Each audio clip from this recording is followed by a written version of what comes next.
Hello friends, आप लोगों का स्वागत है इतिहास की दुनिया 99 में।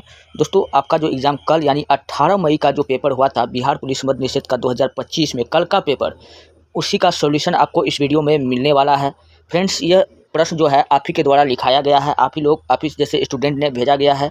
तो वह सारे प्रश्न जो भेजा मैंने आपको बताया। चलिए स्टार्ट करते हैं। पहला प्रश्न देखिए आपके सामने में है कि सिद्धार्थ 2 क्या है। तो हम सब जानते हैं कि सिद्धार्थ 2 जो है दोस्तों, उन्नत किस्म का विकिरण चिकित्सा मशीन है। ये क्या है? उन्नत किस्म का विकिरण चिकित्सा मशीन है। तो ये ऑप्शन में आपका आंसर यही हो जाएगा। अच्छा, इस मशीन से क्या चिकित्सा का मशीन है, तो इससे किसका इलाज होता है? तो कैंसर का इलाज होता है। आपको याद रखना है, तो ये कैंसर का मशीन है। और कैंसर के अध्ययन को कहेगा हम लोग क्या कहते हैं? तो ऑन्कोलॉजी कहते हैं। तो ये किसका अध्ययन है? तो कैंसर का अध्ययन है, ऑन्कोलॉजी। अच्छा, कैंसर दिवस कहेगा हम लोग कब मनाते हैं? तो 4 फरवरी को हम लोग कैंसर दिवस मनाते हैं। आपको ये बात याद रखना है। चलिए बढ़ते हैं नेक्स्ट अगले प्रश्न की ओर। अगला प्रश्न है, देखिए, राष्ट्रीय महिला आयोग के अध्यक्ष पूछा गया था आपसे कि कौन है। तो हम सब जानते हैं कि राष्ट्रीय महिला आयोग के जो अध्यक्ष हैं वर्तमान में किसको नियुक्त किया गया है? तो श्रीमती विजया कौशल को। किसको? श्रीमती विजया कौशल राहटकर को नियुक्त किया गया है। ठीक है।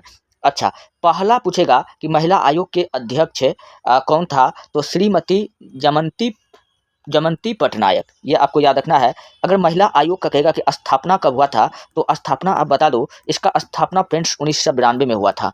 नेक्स्ट अगले प्रश्न फिर पूछा गया था, कृष्णा नदी की सहायक नदी है। तो इन्हीं में से कोई आपका आंसर होगा। तो कृष्णा की जो भी सहायक नदियां हैं वो सब मैं आपको यहाँ पर बता देता हूँ। आप लोग देख लीजिएगा कि आंसर में क्या दिया था।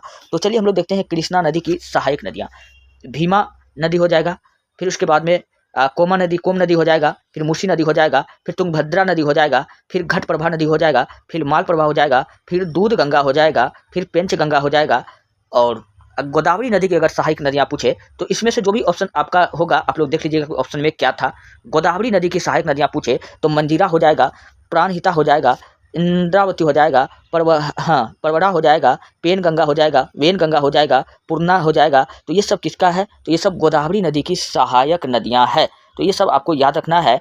चलिए अभी मैं पूरा उतना डिटेल से नहीं बता रहा हूँ, सिर्फ पेपर का एनालिसिस करा रहा हूँ जो आपसे पूछा गया था। नहीं तो मैं ये सबसे भी काफ़ी ज़्यादा क्वेश्चन निकाल के मैं आपको बता सकता था।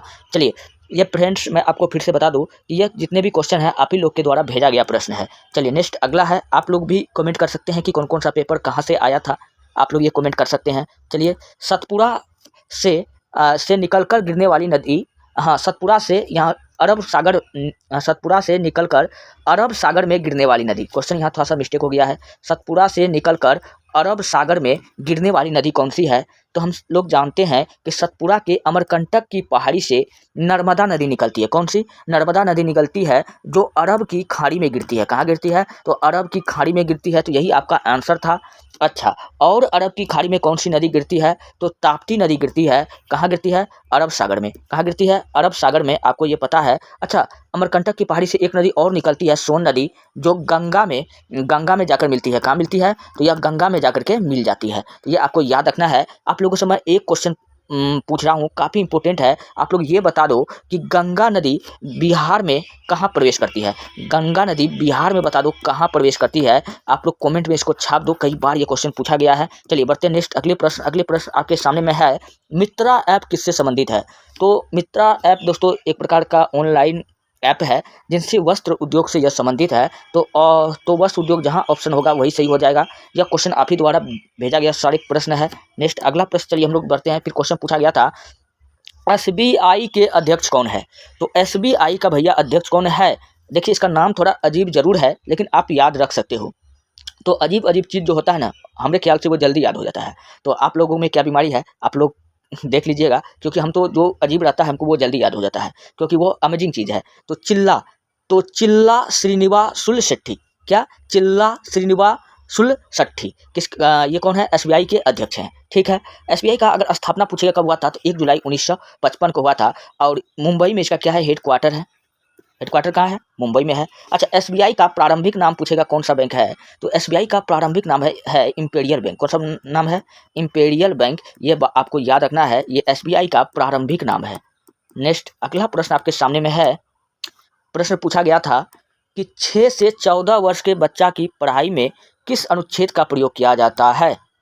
तो 6 से 14 वर्ष के बच्चे की पढ़ाई जो संबंधित है यह किस अनुच्छेद में है, यही प्रश्न आपसे पूछा गया था। तो बच्चों इसका जो राइट आंसर होने वाला है अनुच्छेद 21 का सब क्लोज ए, 21 का ए इसका राइट होने वाला है। और 21 में जो है 21 का ए को जोड़ा गया था 86वां संविधान संशोधन 2002 के द्वारा। 86वां संविधान संशोधन किसके द्वारा? 2202 के द्वारा जोड़ा गया था। और इसी 86वां संविधान संशोधन के तहत मूल कर्तव्य भी जोड़ा गया था। अच्छा, मूल कर्तव्य टोटल कितना है? तो 11 है। कितना है? 11 है। ये सब बात आप याद रखते हैं। अच्छा, थोड़ा सा हम लोग अनुच्छेद 21 के बारे में जान लेते हैं। 21 का ए तो हम लोग जान गए, ये बच्चे की पढ़ाई से संबंधित है। 14 वर्ष के बच्चे को मुफ्त शिक्षा दिया जाएगा, यह 21 का ए कहता है। पर 21 क्या कहता है? जो 21 में संशोधन करके 21 का ए बनाया गया था, तो 21 हम लोग कई बार इस पर टिप्पणी करते रहते हैं। कितना बार मैंने आपको बताया है कि अनुच्छेद 21 का जो संबंध है किससे है? प्राण एवं दैहिक स्वतंत्रता की आज़ादी। तो प्राण एवं दैहिक स्वतंत्रता की आज़ादी। और क्या हो जाएगा? तो देखिएगा इसमें जो भी ऑप्शन रहेगा बिल्कुल सही होगा। तो यही हमारे ख्याल से यही होगा, प्राण एवं दैहिक स्वतंत्रता की आज़ादी। और व्यक्तिगत आज़ादी, निजता, राइट टू प्राइवेसी जिसको हम लोग कहते हैं, राइट टू प्राइवेसी, निजता का अधिकार। हाँ, अगर आपसे आपका फ़ोन भी है तो दोस्तों आप याद रखिए कि आपका फ़ोन को पासवर्ड भी पूछना, चाहे आपका निजी व्यक्ति, आपका पत्नी ही क्यों ना हो, अगर आप उनकी मर्ज़ी से उसका पासवर्ड भी नहीं चेक कर सकते हैं, क्योंकि यह राइट टू निजता, राइट टू प्राइवेसी का अधिकार में आता है। और विदेश घूमने की आज़ादी, इच्छावर सोने का आज़ादी, स्वच्छ प्रमाणित, हाँ स्वच्छ जल, ये हो जाएगा स्वच्छ जल सामग्री का प्रयोग करना, मनपसंद जीवन साथी चुनने का अधिकार। अच्छा, मनपसंद जीएफ रखने का अधिकार मत समझ जाना, मनपसंद जीएफ रखने का अधिकार मत समझ जाना, मनपसंद जीवन साथी रखने का अधिकार है। आप अपने इच्छा से किसी के साथ शादी विवाह कर सकते हैं, ठीक है, ज़बरदस्ती नहीं करना है। ऐसा नहीं कहना है कि काजल तुम सिर्फ मेरी हो, बल्कि ये कहना है कि अच्छा काजल तुम मेरी नहीं हुए तो कोई बात नहीं, तुम्हारी शादी में पूरी सब्जी खा के आ जाएंगे, हाँ, लेकिन हथियार उठाने की ज़रूरत नहीं है। चलिए बढ़ते हैं नेक्स्ट, समझ गए। नेक्स्ट अगला प्रश्न आपके सामने में है, संघ एवं राज्य के बीच का बंटवारा किस अनुच्छेद में है? तो संघ एवं राज्य के बीच का बंटवारा किस अनुच्छेद में है? तो यह अनुच्छेद नंबर 246 में है। किसमें है? अनुच्छेद नंबर 246 में है। अगर भाग पूछ लेता तो भाग 11 में है। तो फिलहाल तो क्वेश्चन का राइट यही होने वाला था, आंसर था। अनुच्छेद पूछा था आपसे। अच्छा, एक अनुच्छेद आपको और याद रखना है, अनुच्छेद 263, कई बार आपका एग्जाम में पूछा जाता है। अंतर्राज्यीय परिषद, अंतर्राज्यीय परिषद किस अनुच्छेद में है? 263। चलिए हम लोग बढ़े नेक्स्ट प्रश्न की ओर। अगला प्रश्न हम लोग देखते हैं क्या पूछा गया था। क्वेश्चन पूछा गया था मौर्यों की राजधानी क्या थी? अब इसके बारे में क्या ही बताएं। तो मौर्यों की राजधानी भैया कहाँ था? पाटलिपुत्र था। तो मौर्य वंश की मुद्रा को क्या कहते थे? तो मौर्य वंश को में मुद्रा को दोस्तों पन कहा जाता था। क्या कहा जाता था? पन कहा जाता था। मौर्य वंश का स्थापना पूछेगा कौन किया था? तो स्थापना भैया किया था चंद्रगुप्त मौर्य किया था। कौन किया था? सीएम चंद्रगुप्त मौर्य किया था। इसी का गुरु का नाम क्या था? इसका गुरु का नाम क्या था? इसका गुरु का नाम क्या था? चाणक्य पंडित, जिनका आपने नाम सुना होगा, चाणक्य नीति में मशहूर था ये। और इसी को हम लोग विष्णुगुप्त भी कहते हैं, विष्णुगुप्त कहते हैं। इसका बचपन का नाम कौटिल्य था या कौटिल्य भी कहते हैं। इसका किताब का नाम कहेगा कौन था? तो अर्थशास्त्र है। अर्थशास्त्र, यह याद रखना कि यह अर्थशास्त्र बुक से इसका संबंध नहीं है। मौर्य वंश के प्रशासन की जानकारी मिलती है। अच्छा, मौर्य वंश की जानकारी पूछे किन किन किताबों से मिलती है? तो आपको याद रखना, विशाख दत्त का मुद्रा राक्षस से मिलता है, मुद्रा राक्षस हो गया। फिर पतंजलि का महाभाष्य हो गया, फिर पतंजलि का महाभाष्य हो गया। तो ये सब किताब से हमको मौर्य वंश की जानकारी मिलती है। मेगास्थनीज की इंडिका हो गया, मेगास्थनीज की इंडिका हो गया, इंडिका हो गया। फिर चंद्रगुप्त मौर्य के गुरु चाणक्य के पुस्तक अर्थशास्त्र का हो गया। तो इन सब से हमको मौर्य वंश की जानकारी मिलती है। चलिए अभी हम पेपर एनालिसिस कर रहे हैं, जो प्रश्न पूछा गया था। आप लोग भी कमेंट में कीजिए कि कौन कौन सा प्रश्न आपके शिफ्ट में आया था। चलिए नेक्स्ट अगला है, वैदिक सभ्यता का सबसे पुराना ग्रंथ है। कितना बार बताए कि सबसे पहले का ग्रंथ, सबसे पुराना ग्रंथ, सबसे प्रारंभिक ग्रंथ कौन है? ऋग्वेद है ना, ऋग्वेद। और उसके बाद में यजुर्वेद, सामवेद, अथर्ववेद। यही वेद हमारे टोटल कितने होते हैं? 4 होते हैं। तो ऋग्वेद, यजुर्वेद, सामवेद, अथर्ववेद। तो इसे को हम लोग वेद त्रयी भी कहते हैं। क्या कहते हैं? वेद त्रयी कहते हैं। ऋग्वेद, इसको हम लोग संगीत का वेद कहते हैं। क्या कहते हैं? संगीत का वेद कहते हैं। अथर्ववेद, इस वेद में जादू टोना का उल्लेख है। कई बार मैं आपको बताते रहता हूँ ये सब प्रश्न, फिर भी आप लोग गलती अगर कीजिएगा तो भैया आपका सिलेक्शन में तो थोड़ी बहुत दिक्कत होगा, लेकिन आप लोग सुधारने का कोशिश कीजिएगा तो ज़रूर हो जाएगा। आयुर्वेद, इसका संबंध आयुर्वेद से है। तो ये सब मैं आपको बताते रहता हूँ। चलिए नेक्स्ट अगला प्रश्न आपके सामने में है, श्रीलंका का राष्ट्रपति पूछा था कि श्रीलंका का राष्ट्रपति कौन है? तो भैया श्रीलंका का राष्ट्रपति जो अभी वर्तमान में है वो कौन है? अनुरा कुमार दिसानायके। कौन है? अनुरा कुमार दिसानायके। अच्छा, पीएम भी पूछ लेता तो मैं आपको बता देता हूँ कि श्रीलंका का पीएम कौन है? डॉक्टर हरिणी अमरसूरिया। ये कौन है? श्रीलंका का वर्तमान पीएम है, आपको ये बात याद रखना है। श्रीलंका आज़ाद कब हुआ था? तो याद रखना है कि श्रीलंका जो आज़ाद हुआ था 1948 में। कब हुआ था? श्रीलंका आज़ाद 1948 में हुआ था। चलिए बढ़ते हैं नेक्स्ट, अगला है न्यायिक पुनरावलोकन कौन कौन कर सकता है? न्यायिक पुनरावलोकन की शक्ति केवल और केवल सुप्रीम कोर्ट के पास होता है। एससी मतलब सुप्रीम कोर्ट के पास होता है। तो इसका राइट आंसर क्या हो जाएगा? सुप्रीम कोर्ट हो जाएगा। तो ये बात आपको याद रखना है। और अगर पूछ लेता कि न्यायिक पुनर्लोकन की शक्ति किस अनुच्छेद में आता है, तो आपको बताना है अनुच्छेद नंबर 137 बताता है न्यायिक पुनरावलोकन की शक्ति के बारे में। और यह जो पद है, यह जो शब्द है न्यायिक पुनरावलोकन, यह कहेगा कि किस देश से लिया गया है। यह अमेरिका से लिया गया है। कहाँ से लिया गया? अमेरिका से लिया गया है। इसका जो उल्लेख है भारतीय संविधान का 129 में है। किसमें है? संविधान के आर्टिकल 129 में है। ये बात आपको याद रखना है। और किसकी सलाह से होता है? तो आपको बताना है राष्ट्रपति की सलाह से होता है। और न्यायिक पुनरावलोकन जो है दोस्तों राष्ट्रपति की सलाह से होता है। सुप्रीम कोर्ट सलाह राष्ट्रपति होता है, सुप्रीम कोर्ट की अध्यक्षता में होता है। और सुप्रीम कोर्ट पूछेगा क्या है, तो आपको बताना है कि परामर्शदात्री संस्था है। ये सब आपसे क्वेश्चन पूछा जाता है। चलिए बढ़ते हैं नेक्स्ट, अगला प्रश्न आपके सामने में है। क्वेश्चन पूछा गया था बाफ्ता पुरस्कार किस फिल्म को दिया गया था? यहाँ बाफ्ता पुरस्कार पूछ रहा है कि किस फिल्म को दिया गया था। तो बाफ्ता पुरस्कार जो दिया गया था वर्तमान में 2025 में कॉन्क्लेव फिल्म को दिया गया था। किसको दिया था? कॉन्क्लेव फिल्म को दिया गया था 2025 में। इसका राइट यही होने वाला था। अच्छा, जब भी बाफ्ता पुरस्कार, तो आपको याद रखना है कि ऑस्कर पुरस्कार के बारे में। तो ऑस्कर पुरस्कार विजेता अगर कहेगा कि 2025 में कौन था, तो ओनेरा। कौन था? ओनेरा था। अच्छा, ऑस्कर पुरस्कार का स्थापना जब पूछा गया किस वर्ष से दिया जा रहा है, तो यह 1929 से दिया जा रहा है। किसके द्वारा दिया जाता है? किस देश के द्वारा? तो ये अमेरिका के द्वारा दिया जाता है। ऑस्कर पुरस्कार का पुराना नाम पूछे क्या है, तो पुराना नाम इसका क्या है? एकेडमी पुरस्कार। क्या नाम है? एकेडमी पुरस्कार है। तो ये सब आपको याद रख लेना है, ताकि अगला जो एग्जाम हो थोड़ा बहुत आप लोग उसमें कर पाओ। चलिए नेक्स्ट, अगला प्रश्न देखिए क्या है कि शारदा सिन्हा को, इसके बारे में तो कितना बार हम आपको बताते रहते हैं। शारदा सिन्हा को किस क्षेत्र में पद्म विभूषण दिया गया था? तो यह इसको जो दिया गया था ये किस क्षेत्र से संबंधित थी? तो लोक संगीत के क्षेत्र से संबंधित थी। इनका जन्म दोस्तों बिहार के सुपौल में हुआ था। कहाँ हुआ था? बिहार के सुपौल में हुआ था। अच्छा, 2025 में इसको पद्म विभूषण पद से सम्मानित किया गया।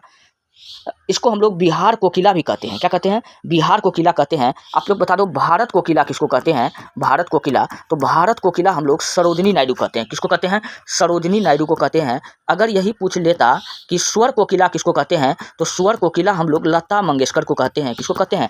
लता मंगेशकर को कहते हैं। अच्छा, थोड़ा और भी जान लो, क्वेश्चन और भी आया हुआ है शारदा सिन्हा से। इसका पहला गाना कौन था? वही छठ माता का जो गीत है, उगा उगा है सूरज देवा भेले भोर के बेर। आपने सुना होगा यह गीत। तो शारदा सिन्हा का यह क्या है? पहला गीत गाना है। इसी से इन्होंने डेब्यू की थी। और आपको याद रख लेना है कि इन्होंने बॉलीवुड में एंट्री, इन्होंने एक 1989 में दोस्तों मूवी आया था। कौन आया था? मैंने प्यार किया। उसी में यह गाना गाया था, कहे तुझसे सजना ये तोहरी सजनिया। हमको तो नहीं आता है, आपको आता है तो ये तो सब मूवी देखा ही होगा। तो ये किसका गाना है? तो यह शारदा सिन्हा का है। चलिए बढ़ते हैं नेक्स्ट, अगला है सबसे महंगी मुद्रा क्या है? तो सबसे महंगी मुद्रा दोस्तों क्या है? कुवैती दिनार है। कुवैती दिनार है। नेक्स्ट प्रश्न पूछा गया था कि आत्मीय सभा का स्थापना किसने किया था? तो आत्मीय सभा का स्थापना जो किया गया था राजा राम मोहन राय के द्वारा किया गया था। कब किया गया था? 1815 में किया गया था। अच्छा, राजा राम मोहन राय के बारे में और भी बात जान लेते हैं। इन्होंने ब्रह्म समाज का स्थापना 1828 में किया था। संवाद कॉमेडी इसका क्या है? पत्रिका है, जिसको हम लोग प्रज्ञा की चांद भी कहते हैं। क्या कहते हैं? प्रज्ञा की चांद भी कहते हैं। इनका जो राइटर था कौन था? राजा राम मोहन राय था। और ये संवाद कॉमेडी, यहाँ से क्वेश्चन पूछा गया है कि यह किस भाषा में था? तो यह बंगाली भाषा में था। ये सब मैं डिस्कशन करा रहा हूँ, क्वेश्चन आपका यहीं पे आंसर था, राजा राम मोहन राय। चलिए नेक्स्ट, अगला प्रश्न आपसे पूछा गया था 1893 में शिकागो में किसने भाषण दिया था? शिकागो के विश्व धर्म सम्मेलन में किसने भाषण दिया था? तो हम सब जानते हैं कि शिकागो में स्वामी विवेकानंद के द्वारा भाषण दिया गया था। तो इसका राइट आंसर यही होने वाला था। ऑप्शन में देख लीजिएगा कहाँ दिया गया था। और इसका मूल नाम अगर पूछे या बचपन का नाम पूछे तो आपको बताना है नरेंद्र नाथ दत्त। क्या बताना है? नरेंद्र नाथ दत्त बताना है। इसका जन्म जो हुआ था मित्रों 12 जनवरी 1863 को हुआ था। इसलिए मित्रों 12 जनवरी को हम लोग क्या मनाते हैं? राष्ट्रीय युवा दिवस के रूप में मनाते हैं, इन्हीं की याद में मनाते हैं। अगर इनका मृत्यु की बात किया जाए तो 1902 में हुआ था इनकी मृत्यु। अच्छा, और किसका स्थापना किया था? तो बेलूर मठ का स्थापना 1887 में स्वामी विवेकानंद के द्वारा ही किया गया था। और रामकृष्ण मिशन का भी स्थापना 1897 में स्वामी विवेकानंद के द्वारा किया गया था। अच्छा, स्वामी विवेकानंद को दोस्तों हम लोग तूफानी हिंदू भी कहते हैं। ज्ञान, कर्म और राजयोग किनका पुस्तक है? यह एक बुक है। क्या है? यह एक बुक है जो स्वामी विवेकानंद का ही बुक है, आपको याद रखना है। इसको हम लोग आध्यात्मिक पिता, भारत का आध्यात्मिक पिता भी कहते हैं। कहेगा कौन कहा था? तो सुभाष चंद्र बोस ने कहा था। कौन कहा था? सुभाष चंद्र बोस ने कहा था। इसको हम लोग और भी कई नामों से हम लोग जानते हैं। चलिए नेक्स्ट छोड़ देते हैं। इसको स्वामी की उपाधि कौन दिया था? महाराजा खेतड़ी ने दिया था। ये बात आपको याद रख लेना है, कई बार एग्जाम में पूछा जाता है। चलिए फिर क्वेश्चन पूछा गया था कि यंग इटली के संस्थापक थे। यंग इटली का मित्रों संस्थापक कौन था? तो यंग इटली का जो संस्थापक था जोसेफ मेजनी था। तो यही आपका राइट आंसर होने वाला है। अब मैं जोसेफ मेजनी से और भी कुछ बता देता हूँ जो आपके एग्जाम के दृष्टिकोण से काफ़ी महत्वपूर्ण है। तो इसी टाइप के पैटर्न से आपका क्वेश्चन पूछा जाता है। यंग इटली का स्थापना पूछे, या यंग यूरोप का स्थापना पूछे, या फ्रेडली इटली का स्थापना पूछे, या कार्बोनरी सदस्य का स्थापना पूछे, या इटली का मसीहा या पैगंबर पूछे, सब किसको कहते हैं? Joseph Mazzini. इस सब का स्थापना कौन किया था? Joseph Mazzini. इटली का मसीहा या पैगंबर भी पूछे, किसको कहा जाता है? जोसेफ मेजनी को कहा जाता है। लेकिन इटली का तलवार अगर पूछ दिया जाए तो हम लोग किसको कहते हैं? गैरीबाल्डी को कहते हैं। इन्होंने तलवार के बल पर क्या किया था? इटली के एकीकरण करने की बात किया था। तो इटली का एकीकरण कब हुआ था? 1871 में हुआ था। चलिए नेक्स्ट अगला प्रश्न फिर पूछा गया था आपसे कि आरबीआई के 26वां गवर्नर बता दो कौन था। ये प्रश्न पूछा गया था कि आरबीआई के 26वां गवर्नर कौन था। तो आरबीआई के जो वर्तमान गवर्नर है, कई बार मैं आपको बताते रहता हूँ, जो वर्तमान है वो है संजय मल्होत्रा। कौन है? संजय मल्होत्रा है। और कैग का कहेगा कि अभी वर्तमान अध्यक्ष कौन है? तो के संजय मूर्ति। कौन है? के संजय मूर्ति है। क्या 148 से 151 कैग से भी क्वेश्चन पूछा गया था जो मैं आगे बताऊंगा। सीजेआई मतलब चीफ जस्टिस ऑफ इंडिया, ये अभी कौन है भारत का? तो भूषण रामकृष्ण गवई, जिसको हम लोग BR गवई कहते हैं। और भूषण रामकृष्ण गवई से याद रखना कि ये दूसरा दलित भारत का CJI chief justice of India थे। ठीक, नेक्स्ट फिर क्वेश्चन दोस्तों आपके पेपर में आया था कैग के अध्यक्ष के बारे में। कई बार क्वेश्चन इससे पूछा जाता है और कई बार मैं आपको बताते भी रहता हूं। और अभी जस्ट पीछे बता के आया हूं कि इनका जो अध्यक्ष था कौन था? के संजय मूर्ति। कैग का अगर स्थापना अनुच्छेद का बात किया जाए तो अनुच्छेद 148 इसकी नियुक्ति भी कौन करता है? राष्ट्रपति करता है। इनका कार्यकाल कितना वर्ष का होता है? 6 या 65 वर्ष का होता है। इसका हटाने का प्रावधान सुप्रीम कोर्ट के न्यायाधीशों द्वारा होता है। और इसको हटाने का जो प्रक्रिया होता है, जो राष्ट्रपति के हटाने का प्रक्रिया होता है, अर्थात महाभियोग नामक प्रक्रिया से ही संबंधित है। तो ये बात आपको याद रखना है। और कैग के प्रथम अध्यक्ष पूछेगा कौन है? तो कैग के प्रथम अध्यक्ष कौन थे? वी नरहरि राव। कौन थे? ये प्रथम है। ठीक, चलिए बढ़ते हैं नेक्स्ट। अगला प्रश्न पूछा गया था आपसे, विधवा विवाह को किसने प्रोत्साहन किया था? तो दोस्तों विधवा विवाह को प्रोत्साहन करने वाला व्यक्ति ईश्वर चंद्र विद्यासागर था। और इनका जो अंत हुआ था विधवा विवाह का, वो कब हुआ था? 1856 में हुआ था। कब हुआ था? 1856 में हुआ था। और इस समय गवर्नर पूछेगा कौन था विधवा विवाह के समय? तो लॉर्ड कैनिंग था। और इनके बारे में आपको पता होगा कि लॉर्ड कैनिंग के समय में ही 1857 का क्रांति हुआ था। 1857 का क्रांति हुआ था। ये बात आपको याद रखना है। तो चलिए हम लोग बढ़ते हैं नेक्स्ट प्रश्न। फिर क्या पूछा गया था आपसे? अगला प्रश्न फिर पूछा गया था, लोचदार में किसको हानि और किसको लाभ होता है? यहाँ लोचदार नहीं पूछा गया था, मुद्रास्फीति पूछा गया था। क्या पूछा गया था?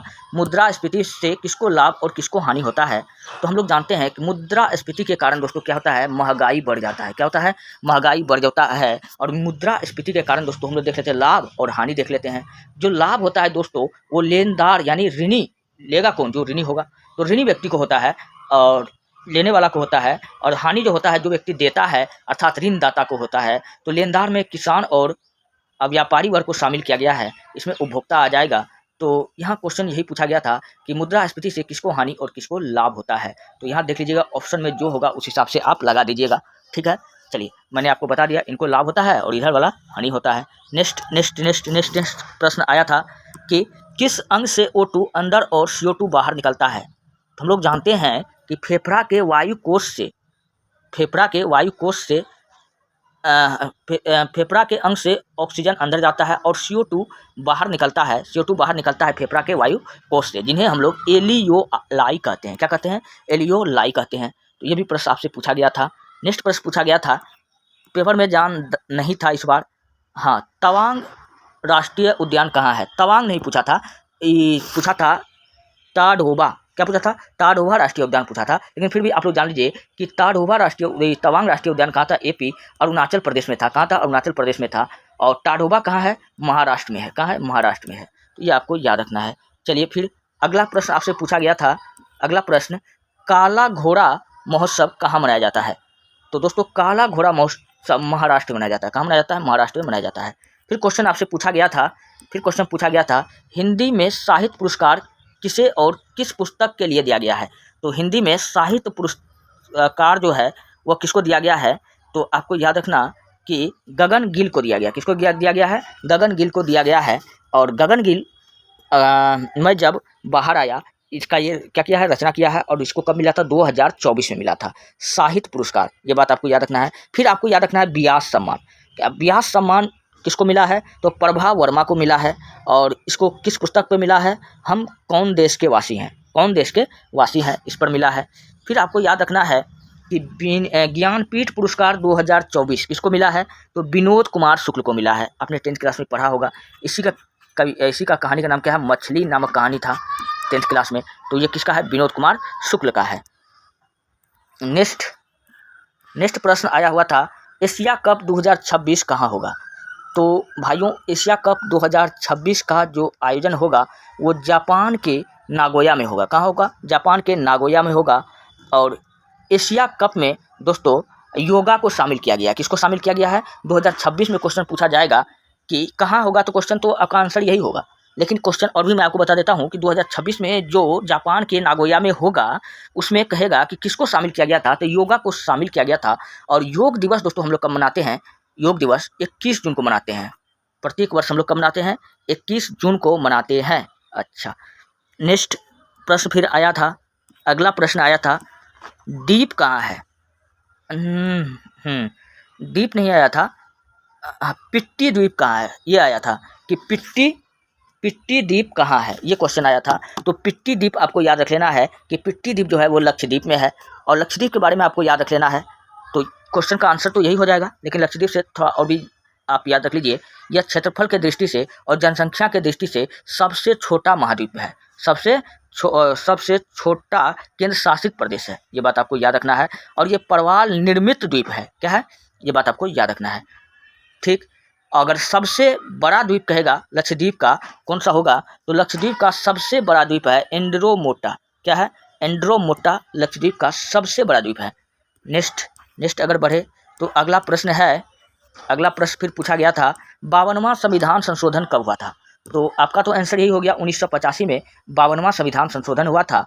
और लेकिन मैं आपको और भी बताता हूँ कि 52वां संविधान संशोधन भाइयों किससे संबंधित था? यह दल बदल कानून से संबंधित था। अगर पूछ लेता यही कि 52वां संविधान संशोधन जो 1985 में हुआ था वह किस अनुसूची में है, तो आपको बता देना है कि 52वां संविधान संशोधन भारतीय संविधान के 10वीं अनुसूची में है। अच्छा, 10वीं अनुसूची में ये है। तो 11वीं अनुसूची में क्या है? तो 11वीं अनुसूची में दोस्तों क्या है? पंचायती राज है। और 12वीं अनुसूची में क्या है? तो 12वीं अनुसूची में क्या है? नगर निगम है। कौन है? नगर निगम की बात है। तो ये बात आपको याद रखना है। टोटल कितना अनुसूची है? तो 12वीं याद रखना कि टोटल अनुसूची है। पहले कितना अनुसूची था, यानी मूल अनुसूची पूछे कितना था, तो मूल अनुसूची दोस्तों 8 था। लेकिन अब इसमें काय गो बढ़ गया है? 4 गो अनुसूची बढ़ गया है। इस प्रकार अब टोटल कितना अनुसूची हो गया है? तो 12 अनुसूची हो गया है। तो ये सब प्रश्न मैं आपको कई बार सारा अनुसूची के बारे में भी बताते रहता हूँ कि कौन सा अनुसूची किससे है। बार में मैं आपको बताते रहता हूँ कई बार, ताकि आपको याद रहे। अभी मैं आपको रिविजन नहीं करा रहा हूँ, अभी मैं आपको सिर्फ क्वेश्चन दिखा रहा हूँ कि कौन सा क्वेश्चन आया था। ठीक है, नेक्स्ट अगले प्रश्न की ओर बढ़े तो अगला प्रश्न फिर आपसे पूछा गया था। अगला प्रश्न आपसे पूछा गया है, कैमूर में कौन सा खनिज ज़्यादा पाया जाता है? तो बिहार में कैमूर जिला है। क्या है? कैमूर जिला है, यहाँ कौन सा खनिज ज़्यादा पाया जाता है, तो चूना पत्थर और पायराइट्स पाया जाता है। तो ये बात आपको याद रखना है। चूना पत्थर कहेगा किसका कच्चा रूप है, तो सीमेंट का। सीमेंट का कच्चा रूप कहेगा क्या है, तो आपको क्या बताना है, चूना पत्थर है। इसका सूत्र भी क्या होता है, CaCO3, इसी को चौक कहते हैं, खड़िया बोलिए जो बोलिए, ये आपको याद रखना है। ठीक है, नेक्स्ट अगला प्रश्न फिर आपसे पूछा गया था। अगला प्रश्न आपसे पूछा गया था DDT का फुल फॉर्म बताएं। DDT का फुल फॉर्म पूछा था, तो इसका फुल फॉर्म था डाइक्लोरो डाइफिनाइल ट्राई, क्या था, डाइक्लोरो डाइफिनाइल ट्राई क्लोरोइथेन नाम होता है DDT का फुल फॉर्म। तो ये आपसे पूछा गया था। तो जहाँ ऑप्शन में होगा आप लोग देख लीजिएगा कहाँ था, और आप लोग ये भी कीजिए कि आप लोगों का कितना आ रहा है, देखिए आप लोगों ने कितना सही किया है। नेक्स्ट फिर क्वेश्चन आया था WTO का फुल फॉर्म क्या है, तो WTO का जो फुल फॉर्म है वर्ल्ड ट्रेड ऑर्गेनाइजेशन, आंसर यही हो जाएगा। और अगर इसका स्थापना की अगर बात किया जाए तो 1 जनवरी 1995 में इसका स्थापना हुआ था। WTO का पुराना नाम पूछेगा क्या था, तो गैट था।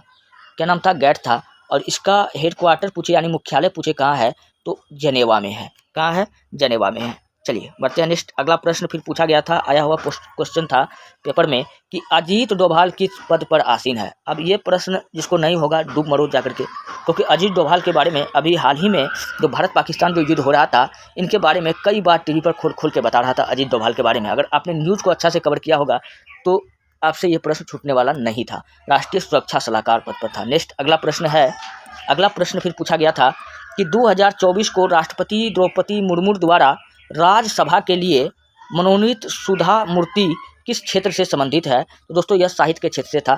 तो आपका राइट तो आंसर यही होने वाला है। और सुधा मूर्ति के बारे में याद रखना है, इसका किताब का नाम क्या है, penguin red map all India. Next फिर आया हुआ क्वेश्चन है आपका एग्जाम में, अमेरिकी FBI के अध्यक्ष कौन है, तो अमेरिकी FBI का जो अध्यक्ष हैं वो कौन है, काश पटेल हैं। कौन है, काश पटेल हैं, ये बात आपको याद रखना है। और काश पटेल है, यहाँ से कुछ होगा। चलिए नेक्स्ट अगला है, अगला है एडहॉक को हिंदी में क्या कहते हैं। एडहॉक को हम लोग हिंदी में कहते हैं तदर्थ कहते हैं, तो ये आपको याद रखना है।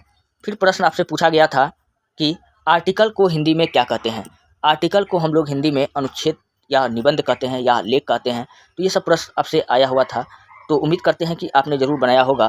तो चलिए बढ़ते हैं नेक्स्ट अगले प्रश्न की ओर। अगला प्रश्न फिर आया है कि ही इज टीचिंग, इंग्लिश से था, ही इज टीचिंग, वह पढ़ा रही है, वह पढ़ रही है, तो ऑप्शन में था। तो ही इज टीचिंग इसका अर्थ होता है कि वह पढ़ा रही है। टीचिंग मतलब क्या था, पढ़ाना होता है, पढ़ रही नहीं होगा। यही जो ऑप्शन होगा वही राइट था, आप लोग देखे होंगे ऑप्शन में यही था। नेक्स्ट अगला प्रश्न फिर आया हुआ था, अगला प्रश्न आया हुआ था दूध, सिरका, संतरा में अम्ल का मिलान करें। ये मिलान करने वाला था। तो हम सब जानते हैं कि दूध में लैक्टिक अम्ल पाया जाता है, सिरका में एसिटिक अम्ल पाया जाता है, संतरा में सिट्रिक अम्ल पाया जाता है। और दूध का रंग अगर उजला कहेगा किसके कारण होता है, तो दूध में आपको याद रखना है कि दूध का रंग जो उजला होता है केसिन के कारण होता है। दूध में कहेगा कि कौन सा कार्बोहाइड्रेट पाया जाता है, दूध में कौन सा कार्बोहाइड्रेट पाया जाता है, तो कार्बोहाइड्रेट याद रखना कि लैक्टोज पाया जाता है। कौन सा पाया जाता है, हाइड्रेट पाया जाता है, तो लैक्टोज पाया जाता है, लैक्टोज पाया जाता है। फिर प्रश्न आपसे पूछा गया था, अगला प्रश्न फिर आया था सर्वाधिक चाय उत्पादन वाला राज्य बता दो। तो सर्वाधिक चाय उत्पादन वाला राज्य आपसे पूछा गया था, तो असम इसका राइट आंसर होगा, क्योंकि असम में सर्वाधिक चाय का उत्पादन होता है। अगर बिहार में पूछ लेता कि बिहार राज्य में कहाँ होता है, तो किशनगंज में होता है। चाय में कौन सा अम्ल पाया जाता है, तो चाय में आदमी जब चाय पीता है तो कहता है चाय पीता है कि टॉनिक पीता है, तो याद रखना टॉनिक से टेनिन अम्ल, टेनिन अम्ल कहेगा किसमें पाया जाता है, चाय में पाया जाता है। कॉफ़ी में क्या पाया जाता है, तो कॉफ़ी में आपको याद रखना है कि कॉफ़ी में कैफीन पाया जाता है। क्या पाया जाता है, कैफीन पाया जाता है। कॉफ़ी कहेगा किससे प्राप्त होता है, तो यह बीज से प्राप्त होता है। किससे प्राप्त होता है, बीज से प्राप्त होता है। कॉफ़ी का प्रकार कहेगा कौन कौन सा है, तो arabica, arabica, liberica, liberica, robusta, ये सब क्या है, कॉफ़ी का प्रकार है। तो ये सब प्रश्न मैं आपको कई बार आपको बताते रहता हूँ। चलिए नेक्स्ट अगला प्रश्न आपके सामने में है। अगला प्रश्न जो आया हुआ था कि आईफा का फोकस देश है। आईफा का फोकस देश कौन है, तो ऑस्ट्रेलिया है। और 2025 में आईफा जो है 2025 में आईफा का अवार्ड किसको मिला था, जयपुर को मिला था। तो ये बात आपको याद रखना है। आयोजन कहाँ हुआ था, तो जयपुर में हुआ था। ये बात आपको याद रखना है। नेक्स्ट नेक्स्ट प्रश्न था कि राजस्थान का किला इनमें से कौन नहीं है? तो सोनारगढ़ का किला, लोहागढ़ का किला और प्रतापगढ़ का किला, ये तीनों किला जो है राजस्थान का है। जबकि हम लोग जानते हैं कि रोहतास कहाँ है, बिहार में है, तो यही ऑप्शन में होगा। ये जहाँ होगा वहाँ पर अगर आपने लगाया होगा तो आंसर सही होगा। चलिए बढ़ते हैं नेक्स्ट। फिर क्वेश्चन आप आया हुआ था कि भारत में सर्वाधिक प्रतिशत वन बता दो। अच्छा, प्रतिशत वन पूछ रहा है तो आपको मिजोरम बताना था। क्या बताना था? मिजोरम बताना था आपको। और अगर क्षेत्रफल में पूछ लेता सर्वाधिक तो मध्य प्रदेश बताना था। ये बात आपको याद रखना है। अच्छा, बिहार में कहेगा कितना प्रतिशत वन है बिहार में? तो बिहार में जो है 7.1% है। कितना है? 7% वन ही वन है। और बिहार में 17 ऐसा जिला है जहाँ वन ना के बराबर है। नेक्स्ट अगला है 1857 की क्रांति में कौन कहाँ से नेतृत्व किया था, उसका मिलान आपको करना था। तो मिलान करने के लिए दिया था, तो मैं आपको बता देता हूँ, आप लोग वहाँ देख लीजिएगा कि कौन कौन सा वहाँ पे ऑप्शन में था। तो लखनऊ से पूछा गया था तो कौन की थी? तो बेगम हजरत महल, जिसको महकपरी कहते हैं। इलाहाबाद से लियाकत अली किया था। फतेहपुर से अली मुल्ला खां किया था। फैजाबाद से मौलवी अहमद उल्ला किया था। बरेली से खान अब्दुल गफ्फार खां, जिसे हम लोग सीमांत गांधी या फ्रंटियर गांधी कहते हैं। क्या कहते हैं? सीमांत गांधी या फ्रंटियर गांधी कहते हैं। पटना से कौन किया था? तो प से पटना, प से पीर अली किया था। यह एक पुस्तक विक्रेता था। यह एक कौन था? पुस्तक विक्रेता था। दिल्ली से बहादुर शाह सेकंड किया था। बहादुर शाह सेकंड के बारे में याद रखना कि मुगल काल का यह अंतिम राजा था। अंतिम राजा था, मुगल काल का अंतिम राजा था। और झांसी से रानी लक्ष्मीबाई, जिसको हम लोग मणिकर्णिका के नाम से जानते हैं, या छबीली बाई के नाम से हम लोग जानते हैं, या मनु के नाम से जानते हैं। वीर कुंवर सिंह, इसको हम लोग बाबू वीर कुंवर सिंह के नाम से जानते हैं, जो आरा भोजपुर के जमींदार थे, इनके पिताजी। तो ये सब देख लीजिएगा कि आपका ऑप्शन कहाँ कौन कौन वाला था, आप लोग देख लीजिएगा और मिला लीजिएगा। नेक्स्ट चलिए, फिर क्वेश्चन आया हुआ था, आज सुबह से वर्षा हो रही है, इसका अंग्रेजी में अनुवाद पूछा गया था। तो चलिए, इसका अंग्रेजी में अनुवाद होता है it has been raining since morning. क्या लगेगा? सिंस लगेगा। सुबह से वर्षा हो रही है तो सिंस मॉर्निंग हो जाएगा। तो ये जहाँ पर ऑप्शन में होगा, अगर आपने लगाया होगा तो निश्चित तौर पर सही होगा। चलिए, फिर क्वेश्चन आया हुआ था, बिहार बिजनेस कॉन्क्लेव कब से कब तक हुआ? तो बिहार बिजनेस कॉन्क्लेव जो हुआ है वो 19 से 20 दिसंबर 2024 को हुआ है। तो ये ऑप्शन में जहाँ होगा बिल्कुल राइट हो जाएगा। फिर प्रश्न आया था कि राखीगढ़ी पुरातत्व स्थल किस राज्य में स्थित है? तो हम लोग जानते हैं कि राखीगढ़ी जो है वह हड़प्पा सभ्यता के हरियाणा से हमको ये हरियाणा में ये शहर है, तो ये आपको याद रखना है। और हरियाणा में कौन है? बनावली है। और हिसार भी कहेगा कहाँ है? तो हिसार भी कहाँ है? तो हरियाणा में ही है, जो हड़प्पा सभ्यता का क्षेत्र था, ये आपको याद रखना है। अच्छा, लोथल कहाँ पर पड़ता है? लोथल आपको याद रखना है कि भोगवा नदी गुजरात में पड़ता है, गुजरात में पड़ता है। फिर कालीबंगा कहेगा कहाँ पड़ता है? तो कालीबंगा आपको याद रखना है कि कालीबंगा राजस्थान में पड़ता है। कहाँ पड़ता है? राजस्थान में पड़ता है। तो ये सब प्रश्न पूछा जाता है कई बार। नेक्स्ट अगला है, अगला प्रश्न फिर आया हुआ था, आयोडीन की कमी से होने वाला रोग बता दो। तो आयोडीन की कमी से दोस्तों जो रोग होता है उसको हम लोग घेंघा रोग कहते हैं। कौन सा रोग कहते हैं? घेंघा रोग कहते हैं। इन्हीं को गलगंठ या ग्वाइटर भी कहा जाता है, ये बात आपको याद रखना है। और यह घेंघा रोग जो होता है दोस्तों, ये गले के पास होता है। और आयोडीन की कमी दोस्तों, दरअसल हमारे गला के पास में एक ग्रंथि होता है जिसको हम लोग कहते हैं थायराइड ग्रंथि। क्या कहते हैं? थायराइड ग्रंथि कहते हैं। और इसी थायराइड ग्रंथि से थायरोक्सिन नामक हार्मोन निकलती है। कौन सा निकलती है? थायरोक्सिन नामक हार्मोन निकलती है, जिसकी कमी से हमको घेंघा, गलगंठ या ग्वाइटर हो जाता है। ये बात आपको याद रखना था, इसी के कमी से। नेक्स्ट अगला प्रश्न है, औद्योगिक बेरोजगारी कब होता है? जब आदमी के स्थान पर मशीन काम करना स्टार्ट कर दे, उसको हम लोग क्या कहेंगे? औद्योगिक बेरोजगारी हो गया। तो ये ऑप्शन जहाँ होगा वही आपका राइट हो जाएगा। और शहरी क्षेत्र में दोस्तों यह क्या होता है कि अधिक होता है, क्योंकि यहाँ पर उद्योग का अधिक स्थापना होता है और शिक्षित लोग अधिक होता है, जिसके कारण वो लोग खेती बाड़ी नहीं करता है, वो लोग फैक्ट्री वैक्ट्री का शुरुआत में काम करते हैं या लगाते हैं। और ग्रामीण क्षेत्र में प्रच्छन्न बेरोजगारी हमको देखा जाता है। प्रच्छन्न बेरोजगारी पूछेगा कहाँ देखा जाता है? ग्रामीण क्षेत्र में देखा जाता है।